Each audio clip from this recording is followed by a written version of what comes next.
तो hello my dear friends, स्वागत है आप सभी का अपना जीएस स्टडी हब पे। मैं बप्पी कुमार आज फिर से बिहार बोर्ड मैट्रिक परीक्षा 2026 के लिए जो मैं करवाते आ रहा हूँ। आज मैं फिर से मॉडल पेपर जो ऑफिशियल मॉडल पेपर होता है ना दोस्तों, आज मैं फिर से उसको सॉल्व करवाने वाला हूँ। ये मॉडल पेपर सामाजिक विज्ञान का रहने वाला है, ठीक है ना। 20 फरवरी 2026 में जो एग्जाम होगा, ठीक है ना दोस्तों, जो आने वाला जो एग्जाम है ये 20 फरवरी को, उसके लिए बहुत ही इंपॉर्टेंट होगा।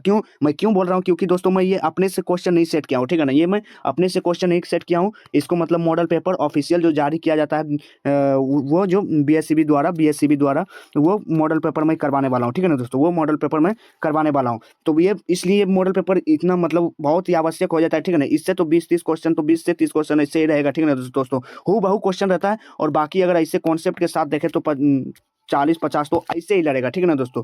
तो वीडियो में बने रहिए, ठीक है ना। एकदम क्वेश्चंस का लेवल अच्छा रहेगा, ठीक है ना दोस्तों। ऐसा नहीं मैं बोलूंगा कि बच्चों वाला क्वेश्चन मिलेगा, ये नहीं मिलेगा, ठीक है ना। क्वेश्चन का लेवल रहेगा, ठीक है ना दोस्तों। क्वेश्चन का लेवल रहेगा, इसलिए मैं बोल रहा हूँ पेशेंस रखिएगा, ठीक है ना। सारा मतलब कि 80 क्वेश्चन रहेगा, ठीक है ना। तो इसलिए पेशेंस रखिए। जिसके पास टाइम नहीं है वो प्लीज हाथ जोड़ के नमन है कि आप अभी एक वीडियो से बैकअप लेके बाहर चले जाएं, ठीक है ना। क्योंकि ये थोड़ा पेशेंस बनाइएगा, तब सब कुछ समझ में आएगा तब। और हाँ दोस्तों, संग संग याद करते जाइए। क्या करते जाइए? याद करते जाइए संग संग, ठीक है ना। क्यों मैं ऐसा क्यों बोल रहा हूँ? क्योंकि अब समझने का टाइम नहीं है मेरे भाई, अब याद करने में ही समझदारी है, ठीक है ना। याद करते जाओ, ठीक है ना। जहाँ होगा वहाँ मैं कॉन्सेप्ट भी क्लियर करवा दूंगा, लेकिन अभी ज़्यादा से ज़्यादा अब याद करने पे फोकस करो याद करने पे मेरे भाई, ठीक है ना। तो चलिए, अब हम बिना अब इधर उधर आप लोगों के टाइम को देखते हुए, ठीक है ना, अब हम क्वेश्चंस की ओर चलते हैं। किधर चलेंगे दोस्तों? क्वेश्चन की ओर चलते हैं, ठीक है ना। तो चलिए अब क्वेश्चंस की ओर। तो क्वेश्चन देखिएगा क्या है मेरे प्यारे भाइयों। क्वेश्चन क्या है? क्वेश्चन नंबर 1 हमारे पास, द्वितीयक क्षेत्र की गतिविधियों में निम्नलिखित में से किसे शामिल करते हैं? द्वितीयक क्षेत्र के गतिविधियों में निम्नलिखित में से किसे शामिल करते हैं? तो द्वितीयक क्षेत्र के अंतर्गत किसे रखा गया है? द्वितीयक क्षेत्र के अंतर्गत किसे रखा गया है? औद्योगिक क्षेत्र को किस क्या कहा जाता है? औद्योगिक क्षेत्र को द्वितीयक क्षेत्र कहा जाता है, ठीक है ना दोस्तों। तो औद्योगिक क्षेत्र जो है वो मतलब कि इसमें कौन कौन सा है जो औद्योगिक क्षेत्र यानी द्वितीय क्षेत्र की गतिविधियों में शामिल किया गया? किसको किसको, ठीक है ना दोस्तों। तो ऑप्शन नंबर ए है विनिर्माण, ऑप्शन नंबर बी है बिजली उत्पादन, ऑप्शन नंबर सी है बिजली उत्पादन, ऑप्शन नंबर बी है निर्माण कार्य, और ऑप्शन नंबर डी है इनमें से सभी। तो इसका राइट आंसर जो हो जाएगा दोस्तों, राइट आंसर हो जाएगा ऑप्शन नंबर राइट आंसर हो जाएगा ऑप्शन नंबर डी, यानी कि इनमें से सभी। इनमें से सभी क्या है दोस्तों? द्वितीय क्षेत्र का एक हिस्सा है, द्वितीय क्षेत्र का एक हिस्सा है, ठीक है ना दोस्तों। क्वेश्चन नंबर 2 देखिएगा क्या है। क्वेश्चन नंबर 2 है हमारे पास। क्वेश्चन नंबर 2 है, भारत में कार्यशील जनसंख्या का बड़ा हिस्सा किस क्षेत्र पर आजीविका के लिए निर्भर है? आजीविका के लिए निर्भर है, ठीक है ना। तो इसका राइट आंसर हो जाएगा हमारा ऑप्शन नंबर ए, यानी कि प्राथमिक क्षेत्र। क्या हो जाएगा दोस्तों? प्राथमिक क्षेत्र भारत में कार्यशील जनसंख्या का बड़ा हिस्सा है, ठीक है ना दोस्तों, जिसमें आजीविका मतलब कि निर्भर है उस पे है, ठीक है ना दोस्तों। अब क्वेश्चन नंबर 3 देखिए क्या है। क्वेश्चन नंबर 3 हमारे पास, ब्रुंडलैंड आयोग का संबंध निम्नलिखित में से किससे? ब्रुंडलैंड आयोग का संबंध निम्नलिखित में से किससे? ब्रुंडलैंड आयोग का संबंध सतत विकास से। किससे है दोस्तों? तो ऑप्शन नंबर डी, इसका राइट आंसर हो जाएगा ऑप्शन नंबर डी। ब्रुंडलैंड आयोग कब गठित किया गया? अपना जो मतलब वो रिपोर्ट कब पेश किया गया था दोस्तों? कब किया था? 1987 में। कब किया था? 1987 में, ठीक है ना दोस्तों। अब क्वेश्चन नंबर 4 देखिएगा क्या है। क्वेश्चन नंबर 4 है हमारे पास, आर्थिक नियोजन हेतु राज्य सरकार से तालमेल और सहयोग का वातावरण बनाने के लिए किस संस्था का गठन किया गया था? किस संस्था का गठन किया गया था? तो इसका राइट आंसर हो जाएगा राष्ट्रीय विकास परिषद। किसका गठन किया गया था दोस्तों? राष्ट्रीय विकास परिषद, option number C. Option number C जो है ये हमारा राइट आंसर हो जाएगा। अब क्वेश्चन नंबर 5 देखिएगा क्या है। क्वेश्चन नंबर 5 है हमारे पास, भारत के प्रथम राष्ट्रीय मानव विकास रिपोर्ट, प्रथम राष्ट्रीय मानव विकास रिपोर्ट के अनुसार निम्नलिखित में से किसकी उपभोक्ता व्यय क्षमता में वृद्धि हुई? तो इसका राइट आंसर हो जाएगा हमारा दोस्तों ऑप्शन नंबर ए देखिए क्या है, ग्रामीण जनता। ऑप्शन नंबर बी क्या है, नागरिक जनता। ऑप्शन नंबर सी क्या है, किसान। डी नंबर इनमें से सभी। तो इसका राइट आंसर हो जाएगा दोस्तों, राइट आंसर हो जाएगा हमारा option number B. Option number B क्या हो जाएगा दोस्तों? ऑप्शन नंबर बी, यानी नागरिक क्षमता हमारा राइट आंसर हो जाएगा, ठीक है ना। अब क्वेश्चन नंबर 6 देखिएगा क्या है। क्वेश्चन नंबर 6 हमारे पास, इनमें से कौन कृषि आधारित उद्योग का एक उदाहरण है? कृषि आधारित उद्योग का एक उदाहरण है। ऑप्शन नंबर ए क्या है, चीनी उद्योग। ऑप्शन नंबर बी है सूती वस्त्र उद्योग। ऑप्शन नंबर सी है खाद्य संकरण उद्योग। डी नंबर क्या है, इनमें से सभी। तो इसका राइट आंसर हो जाएगा दोस्तों डी नंबर हो जाएगा। क्या हो जाएगा दोस्तों? डी नंबर, यानी इनमें से सभी। यानी चीनी क्या है, चीनी भी एक कृषि आधारित उद्योग है। सूती वस्त्र उद्योग भी मतलब क्या है, कृषि आधारित उद्योग है। और खाद्य प्रसंस्करण भी कृषि आधारित उद्योग है। तो इसलिए इसका राइट आंसर हो जाएगा हमारा option number D, option number D, ठीक है ना दोस्तों। अब क्वेश्चन नंबर 7 देखिए क्या है। क्वेश्चन नंबर 7 है हमारे पास, प्रोकेन्स के अनुसार राष्ट्रीय आय में किसे शामिल किया करते हैं? प्रोकेन्स के अनुसार राष्ट्रीय आय में किसे शामिल करते हैं? तो ऑप्शन नंबर ए क्या है? उपभोग व्यय। ऑप्शन नंबर बी क्या है? विनियोग व्यय। तो इसका राइट आंसर हमारा हो जाएगा ऑप्शन नंबर सी। क्या हो जाएगा दोस्तों? ऑप्शन नंबर सी, यानी ए प्लस बी दोनों को प्रोकेन्स के अनुसार राष्ट्रीय आय में प्रोकेन्स के अनुसार राष्ट्रीय आय में शामिल किया है। ठीक है दोस्तों, राष्ट्रीय आय में शामिल किया गया है। अब क्वेश्चन नंबर 8 देखिएगा क्या है। क्वेश्चन नंबर 8 है शुद्ध राष्ट्रीय उत्पाद की गणना में किसे शामिल नहीं किया जाता है? शुद्ध राष्ट्रीय उत्पाद की गणना में किसे शामिल नहीं किया जाता है? तो इसका आंसर जो हो जाएगा दोस्तों ऑप्शन नंबर सी हो जाएगा। ठीक है ना दोस्तों, कच्चे माल की कीमत को शुद्ध राष्ट्रीय उत्पाद की गणना में शामिल नहीं किया जाता है, ठीक है ना दोस्तों, नहीं किया जाता है। ठीक है ना।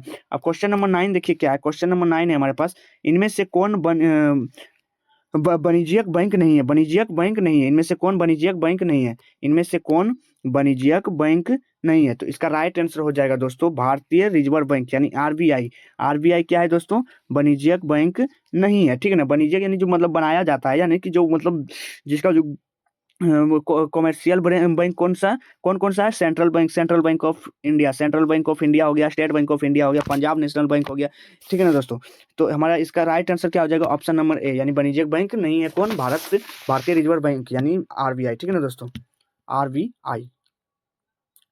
अब देखिए क्वेश्चन नंबर 10 देखिए क्या है। क्वेश्चन नंबर 10 है हमारे पास, सहकारिता के संचालन का दायित्व राज्य सरकार को कब पारित हुआ? सहकारिता के संचालन का दायित्व राज्य सरकार को कब पारित हुआ? तो क्वेश्चन नंबर 10 का राइट आंसर हो जाएगा दोस्तों ऑप्शन नंबर सी, यानी कि 1919 में। कब हुआ था दोस्तों? 1919 में प्राप्त हुआ। ठीक है ना दोस्तों। अब क्वेश्चन नंबर 11 देखिए क्या है। गरीबी के कुचक्र की धारणा किसे दिया गया है? ठीक है ना दोस्तों, गरीबी का कुचक्र किसे दिया गया है? तो गरीबी का कुचक्र दिया गया है दोस्तों ऑप्शन नंबर सी, यानी कि रेगनर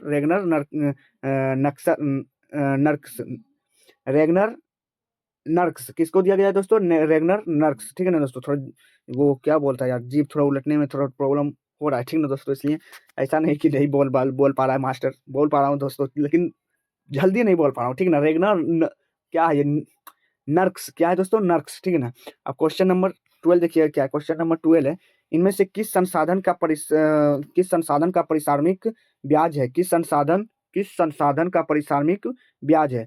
तो पूंजी क्या है दोस्तों? पूंजी। Option number C. ठीक है ना दोस्तों। अब क्वेश्चन नंबर 13 देखिए क्या है। केंद्रीय सहकारी बैंक किस स्तर पर कार्य करता है? केंद्रीय सहकारी बैंक किस स्तर पर कार्य करता है? तो क्वेश्चन नंबर 13 का राइट आंसर हो जाएगा जिला स्तर पर। कौन सा स्तर पर करता है दोस्तों? जिला स्तर पर। ठीक है ना। ऑप्शन नंबर बी जो है ये हमारा राइट आंसर हो जाएगा। अब क्वेश्चन नंबर 14 देखिए क्या है दोस्तों, ये रिवीजन क्लास है। ठीक है ना। इसलिए जो समझने बुझने आया वो पहले वाला वीडियो जाके देखो, उसमें अच्छे से समझाया बुझाया हूँ। ठीक है ना। इसलिए भाई साहब बुरा मत मानिएगा, ये रिवीजन क्लास है। ठीक है ना। अब 20 फरवरी में कितना तारीख बचा हुआ है? आज कितना 10 है या 11 तारीख शायद, कितना तारीख है आज? 10 या 11 तारीख है। ठीक है ना। 10 या 11 तारीख है। अब उसमें से अब 8-9 को दिन बचा है, अब उसमें से समझोगे तो यार तब यार दिक्कत है तब। ठीक है ना। इसलिए ये रिवीजन क्लास है। आप लोग मॉक लगाइए। मॉक एक होता है ना भाई, भैया से लोग से पूछिएगा मॉक किसे कहा जाता है, यानी कि टेस्ट लगाइए। ठीक है ना। टेस्ट लगाइए, देखिए कितना सही होता है। ये क्लास उस पे है। ठीक है ना। थोड़ा रिवीजन हो जाएगा। ठीक है ना दोस्तों, रिवीजन टाइप का क्वेश्चन है। आप बोलोगे कि मतलब पूरा अति करवाओ, तो वो यार ये क्लास में नहीं हो पाएगा। ठीक है ना दोस्तों। तो आप लोग पहले वाला क्लास देखो। ठीक है ना, उसमें मैं अच्छा से समझाया हूँ। ठीक है ना। क्वेश्चन नंबर 14 देखिए क्या है। भारत विश्व व्यापार संगठन का सदस्य कब बना? भारत जो है विश्व व्यापार संगठन का सदस्य कब बना? तो क्वेश्चन नंबर 14 का जो है वो राइट आंसर हमारा हो जाएगा 1995 में। कब बना दोस्तों? 1995 में। तो ऑप्शन नंबर सी जो है ये हमारा राइट आंसर हो जाएगा। ठीक है ना। अब क्वेश्चन नंबर 15 देखिए क्या है। क्वेश्चन नंबर 15 हमारे पास, राष्ट्रीय फोरम का आदेश से असंतुष्ट उपभोक्ता कितने दिनों के अंदर उच्चतम न्यायालय में अपील कर सकता है? कितने दिनों के अंदर उच्चतम न्यायालय में अपील कर सकता है? तो क्वेश्चन नंबर 15 का राइट आंसर हो जाएगा 30 दिनों तक। कितना दिनों तक दोस्तों? 30 डेज तक। ठीक है ना। 30 दिनों तक। ठीक है ना। अब क्वेश्चन नंबर 16 देखिए क्या है। क्वेश्चन नंबर 16 है, मेजनी का संबंध किस दल से था? मेजनी का संबंध किस दल से था? तो मेजनी का संबंध यंग इटली से था। किससे था दोस्तों? यंग इटली से। तो हमारा राइट आंसर हो जाएगा ऑप्शन नंबर बी। ठीक है ना। Option number B. अब क्वेश्चन नंबर 17 देखिए क्या है, कार्लसवाद आदेश किसने जारी किया था? कार्लसवाद आदेश किसने जारी किया था? ठीक है ना दोस्तों, कार्लसवाद आदेश किसने जारी किया था? तो क्वेश्चन नंबर 17 का जो राइट आंसर हो जाएगा हमारा वो हो जाएगा option number D. Option number D यानी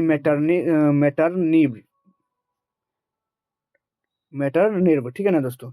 अब क्वेश्चन नंबर 18 देखिए क्या है हमारे पास। क्वेश्चन नंबर 18 है हमारे पास, साम्यवादी क्या है दोस्तों? साम्यवादी शासन साम्यवादी शासन पहली बार कहाँ अपनाया गया? ठीक है ना, साम्यवादी शासन पहली बार कहाँ अपनाया गया? तो साम्यवादी शासन पहली बार फ्रांस में अपनाया गया। कहाँ अपनाया गया दोस्तों? ऑप्शन नंबर बी, फ्रांस में। ठीक है ना, फ्रांस में अपनाया गया। तो हमारा इसका राइट आंसर हो जाएगा ऑप्शन नंबर बी। ठीक है ना दोस्तों। अब क्वेश्चन नंबर 19 देखिए क्या है हमारे पास। क्वेश्चन नंबर 19 है थोड़ा सर्दी हो गया है, ठीक है ना दोस्तों, इसलिए थोड़ा कॉम्प्रोमाइज कीजिए, ठीक है ना। इसलिए यार उतना एक्सप्लेन भी मतलब करने का मन नहीं कर रहा है, ठीक है ना। और मन क्या यार, अगर वैसे भी अगर तबीयत सही रहता तो हम एक्सप्लेन, क्योंकि एक्सप्लेन इसमें क्या करें यार। अब 10 दिन में आप याद करो, मैं बस यही बोलूंगा, याद करो, और जो याद नहीं है उसको याद करो, ठीक है ना दोस्तों, रट्टा मारो अब, ठीक है। रूस की मार्च क्रांति के बाद वहां किसके नेतृत्व में सरकार बनी? रूस के मार्च क्रांति के बाद वहां किसके नेतृत्व में सरकार बना? ठीक है ना दोस्तों। तो क्वेश्चन नंबर 19 का जो हमारा राइट आंसर हो जाएगा option number B. Option number B यानी कि केरेनस्की के मतलब नेतृत्व में रूस के मार्च क्रांति के बाद सरकार बना था। ठीक है ना दोस्तों। और किसका सरकार बना था, इसका आंसर किसका सरकार बना था, इसका जो जवाब है ये आप लोगों को कमेंट सेशन में देना है, ठीक है ना दोस्तों, कमेंट सेशन में देना है, ठीक है। अब क्वेश्चन नंबर 20 देख लीजिए क्या है। चेका कैसा संगठन है? चेका गुप्त पुलिस संगठन है। क्या है दोस्तों? गुप्त पुलिस संगठन है। तो हमारा ऑप्शन नंबर ए जो है ये हमारा राइट आंसर हो जाएगा, ठीक है ना। अब क्वेश्चन नंबर 21 देखिए क्या है। प्रथम यूटोपियन समाजवादी कौन था? ठीक है ना। तो इसका राइट आंसर हो जाएगा रॉबर्ट ओवन यानी कि ऑप्शन नंबर सी जो है ये हमारा राइट आंसर हो जाएगा, ठीक है ना। अब क्वेश्चन नंबर 22 देखिए क्या है। बाओदाई की सरकार को निम्न में से किसका समर्थन प्राप्त था? बाओदाई के सरकार को निम्न में से किसका समर्थन प्राप्त था? तो 22 नंबर क्वेश्चन का हमारा राइट आंसर हो जाएगा ऑप्शन नंबर बी यानी कि फ्रांस को था, ठीक है ना दोस्तों। किसको था? फ्रांस को था, ठीक है ना। किसको था दोस्तों? फ्रांस को, ठीक है ना। 18 नंबर क्वेश्चन का क्या मैंने से बता दिया था? फ्रांस बताया था क्या? फ्रांस बताया था क्या दोस्तों? फ्रांस बताया था? अरे यार गलत बता दिया यार, सॉरी दोस्तों, माफ कीजिएगा, ठीक है ना। इसका ये राइट आंसर नहीं होगा, इसका राइट आंसर हो जाएगा ऑप्शन नंबर ए यानी कि रूस। यार दिमाग से ही उठ गया था यार, सॉरी यार, सॉरी भाई साहब, ठीक है ना। इसका राइट आंसर हो जाएगा हमारा रूस, ठीक है ना। साम्यवादी शासन पहली बार कहाँ अपनाया गया? रूस में अपनाया गया। यार दिमाग से उठ गया यार, ये सर्दी जुकाम भी है ना यार, सॉरी भाई साहब, अभी कितना बड़ा मिस्टेक हो गया था बताओ। अब क्वेश्चन नंबर देखिए, क्वेश्चन नंबर 21 देखिए क्या है। क्वेश्चन नंबर 21 करवा दिए ना। क्वेश्चन नंबर 22 देखिए क्या है, 22 भी करवा दिए ना। क्वेश्चन नंबर 23 देखिए क्या है। जेनेवा समझौता क्रियान्वयन की देखभाल के लिए बने अंतर्राष्ट्रीय आयोग का सदस्य राष्ट्र निम्नलिखित में से कौन नहीं था? ठीक है ना। जेनेवा समझौता के क्रियान्वयन की देखभाल के लिए बने अंतर्राष्ट्रीय आयोग का सदस्य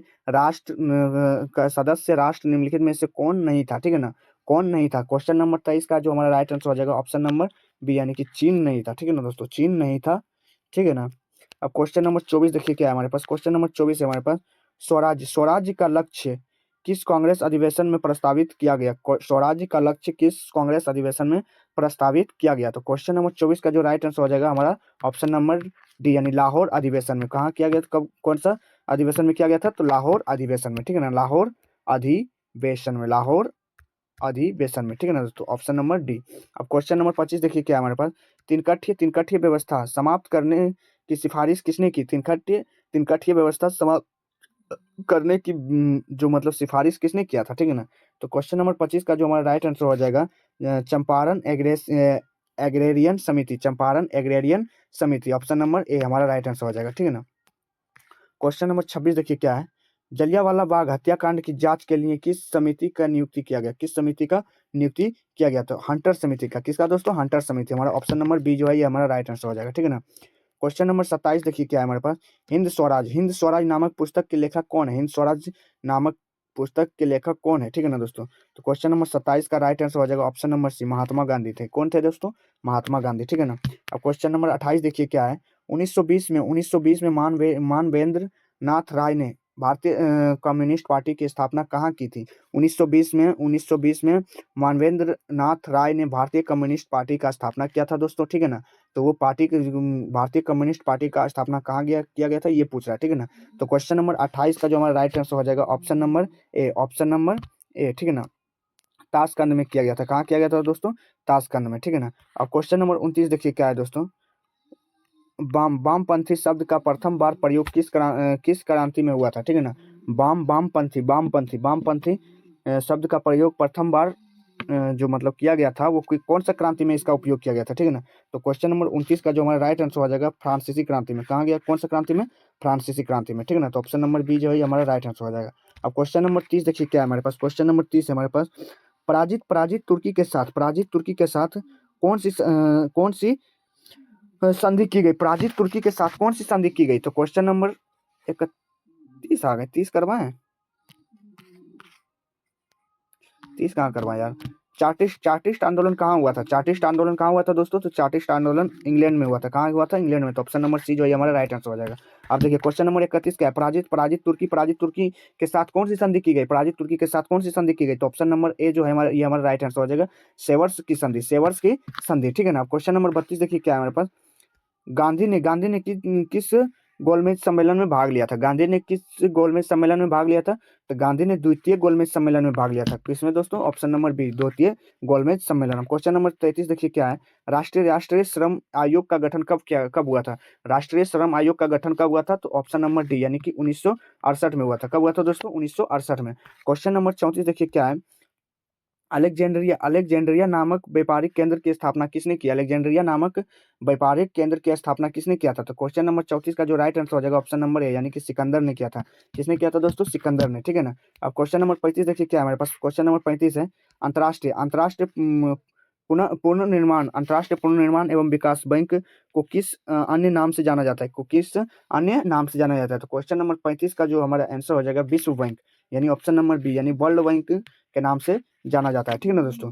अब क्वेश्चन नंबर 36 देखिए क्या है हमारे पास। क्वेश्चन नंबर 36 है मार्टिन लूथर का जन्म कहाँ हुआ? ठीक है ना। तो दोस्तों मार्टिन लूथर का जन्म कहाँ हुआ था? तो जर्मनी में हुआ था। कहाँ हुआ था? जर्मनी में। तो ये हमारा राइट आंसर हो जाएगा ऑप्शन नंबर ए। अब क्वेश्चन नंबर 37 देखिए क्या है। मुद्रणालय स्थापित करने से पूर्व लाइसेंस लेना किसने अनिवार्य किया, ठीक है ना। किसने अनिवार्य किया? तो और ये 37 नंबर क्वेश्चन का राइट आंसर हो जाएगा लॉर्ड बेलेजली, ठीक है ना, बेलेजली। अब क्वेश्चन नंबर 38 देखिए क्या है। क्वेश्चन नंबर 38 हमारे पास। मोतीलाल नेहरू ने किस समाचार पत्र का संपादन किया? मोतीलाल नेहरू ने किस समाचार पत्र का संपादन किया? तो इंडिपेंडेंस। किसने? कौन सा दोस्तों? इंडिपेंडेंस। तो ऑप्शन नंबर ए जो है हमारा राइट आंसर हो जाएगा। अब क्वेश्चन नंबर 39 देखिए दोस्तों। मैसूर का शासक टिप्पू सुल्तान किस क्रांति से प्रभावित था? मैसूर का शासक टिप्पू सुल्तान किस क्रांति से प्रभावित था? तो ये 39 नंबर क्वेश्चन का राइट आंसर हो जाएगा फ्रांसीसी क्रांति। ऑप्शन नंबर बी जो है हमारा राइट आंसर हो जाएगा, ठीक है ना दोस्तों। कौन सा क्रांति से? फ्रांसीसी क्रांति से, ठीक है ना। अब क्वेश्चन नंबर 40 देखिए क्या है। प्रोटेस्टेंट धर्म सुधार की शुरुआत का श्रेय किसे दिया गया? प्रोटेस्टेंट धर्म सुधार की शुरुआत मतलब कि किसको श्रेय दिया जाता है, ठीक है ना दोस्तों। तो 40 नंबर क्वेश्चन का राइट आंसर हो जाएगा ऑप्शन नंबर बी यानी कि मार्टिन लूथर को। तो इसी के साथ दोस्तों ये पार्ट 1 मान लीजिए, ठीक है ना, क्योंकि थोड़ा तबीयत सही नहीं है, ठीक है ना दोस्तों। तो ये जो पार्ट 1 का जो क्वेश्चन जो छूट रहा है ये मैं अगला वीडियो में मैं करवा दूंगा, ठीक है ना दोस्तों। तो ये जो 40 क्वेश्चन करवाया हूँ इसको आप लोग याद कर लीजिए क्योंकि मॉडल पेपर से क्वेश्चन बनता है, ठीक है ना दोस्तों। मॉडल पेपर से हूबहू क्वेश्चन आता है, ठीक है ना, इसलिए मैं क्वेश्चन करवाया हूँ, ठीक है ना। मैं पहले सोचा कि सीरीज चलाऊं लेकिन सीरीज से देखो वो मैं अपने से अनुमान लगाता लेकिन ये उन्होंने दिया उसका माइंड सेट देखो, ठीक है ना। क्वेश्चन का लेवल इस बार थोड़ा हार्ड पूछ रहा है, ठीक है ना। इसलिए आप लोग थोड़ा सोच समझ के अगर बनाओगे तो क्वेश्चन सारा सही बनाओगे, ठीक है ना। तो इसी के साथ दोस्तों विदा करो हमको, ठीक है ना। चलिए मिलते हैं नेक्स्ट वीडियो में दोस्तों। जय हिंद दोस्तों।